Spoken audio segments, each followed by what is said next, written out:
Google bidding $6 billion for coupon website Groupon. That, according to All Things Digital, sister site of the Wall Street Journal.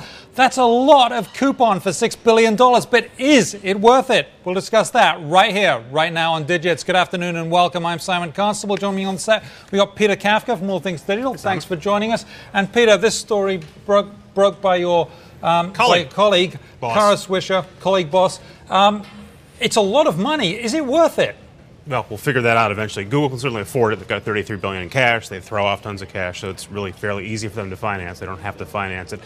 It gets them in, if they do it, if it goes through, it gets them into a business they haven't been able to crack, and that would be the value for Google. They've been trying to figure out how to get into local advertising for years. Everyone has on the web, and they really haven't. Groupon seems to have cracked the code. Now, when acquisitions are made, they frequently fail. Yep. I mean, that's just, no matter what industry you're in, they fail for a number of reasons, culture being one of them, fit and everything like that. If they haven't gotten into this business successfully, doesn't that indicate that maybe this won't be a great fit? It could be. All the logical reasons why a deal like this could fail. In this case, Google is obviously a very tech-savvy company. They really pride themselves on their engineering talent.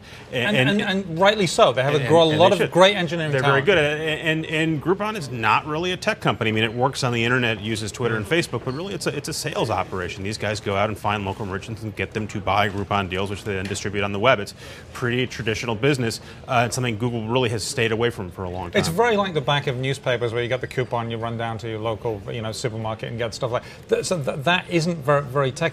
Do you foresee clashes happening between management of the unit and management of the company? We'll see. I mean, Google spent $750 million buying AdMob to get into mobile advertising, and the guy who ran that has already left the company. So you never really know on a deal like this. You never really know, and $6 billion is a lot of money. Let's go out to Dan Gallagher on the West Coast with Market Watch. Dan, I understand the stock is falling. How far is it down now? This is Google stock I'm talking about, and what are investors saying?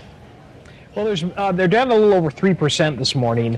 That it's not so much a panic sell-off, but there's worries with Google that this is a company that kind of goes in and out of showing whether it's going to be disciplined fiscally or not.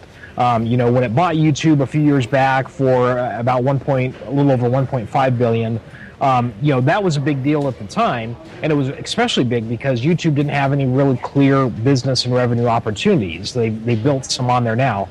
Groupon has. Clearly, they have revenue, they've got some established business going on, but $6 billion for a company that's been around 2 years and has $500 million in annual revenue, it could be seen as pretty high, and I think there's some concern among investors about how much Google is paying on this. Now, is this a sign of froth out there in the mergers and acquisitions market? I saw a comment, I think, on your story about this that suggested that. What do you think?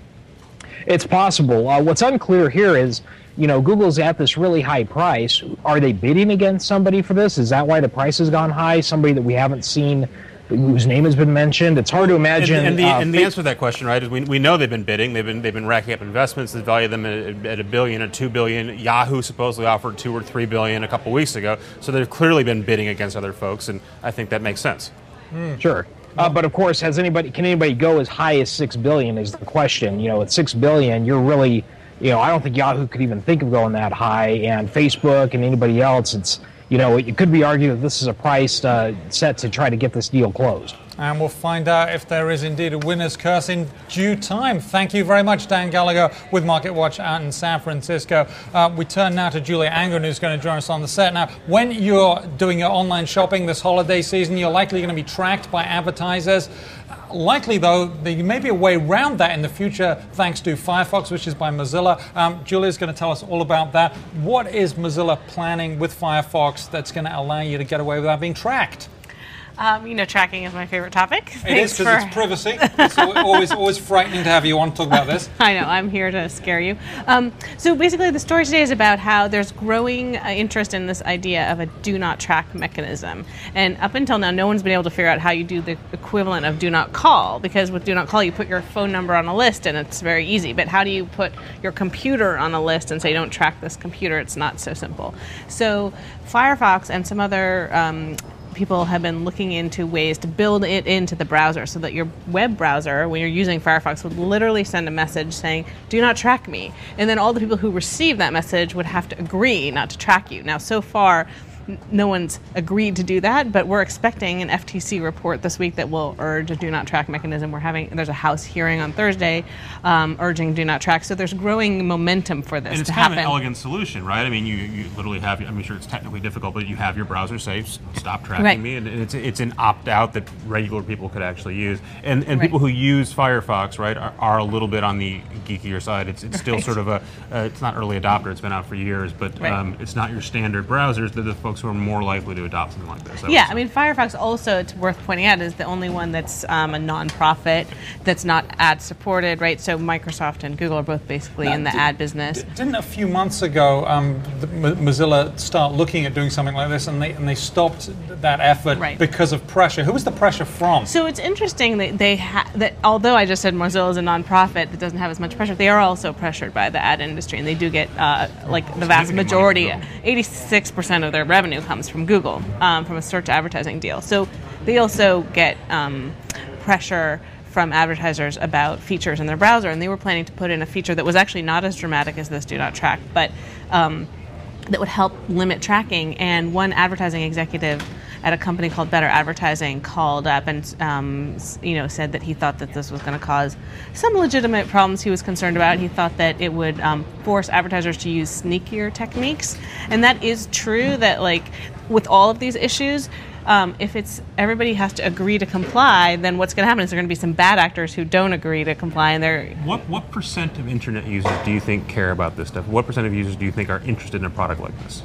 5%? 3%? I don't know. It's really hard for me to tell. I also can't. My emails are filled with people who are like, I want this, and so I have this skewed vision that there's like a huge demand for it. I guess it's 5. Is it very quickly, because we haven't got long on this segment, on the do not call list, not everybody signs up for do not call. Is it going to be like that? It's just a nice thing to have. I know I sign up for do not call. I mean, actually, a lot of people have signed up for do not call. Yeah, I think it's a huge number. I don't have it in front of me, but I think that if do not track was easy, you probably would see a really big adoption of it.